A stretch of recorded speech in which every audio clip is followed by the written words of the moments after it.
Welcome to the Tech Egg. Don't get scrambled. Enjoy the video. You begin by ensuring the iPhone has power and your Apple ID credentials. This prevents interruptions during recovery. First, try a soft reset. Press and quickly release volume up, press and quickly release volume down, then press and hold the side button until the Apple logo appears. Doing this clears temporary software hangs that trigger emergency SOS looping.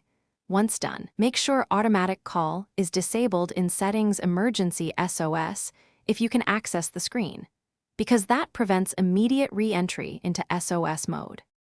If the soft reset doesn't stop emergency SOS, put the device into DFU mode to reinstall iOS.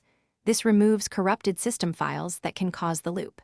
Connect to a computer, open Finder or iTunes, then follow the DFU sequence for your model. This forces a low-level restore. While restoring, don't disconnect the cable. A restore overwrites firmware and system data, which often resolves persistent SOS activation. Once the restore completes, you will set up the phone and restore your backup. After restoring, set up your iPhone and update iOS immediately. Newer builds include fixes that prevent SOS misfires. Make sure emergency SOS auto call is set the way you want. If the problem returns, inspect the side and volume buttons for physical sticking or debris. Stuck buttons can trigger SOS repeatedly. If cleaning and software restores don't help, contact Apple support or an authorized service provider. Hardware faults require professional repair. One tip: keep a recent backup before any restore so nothing is lost.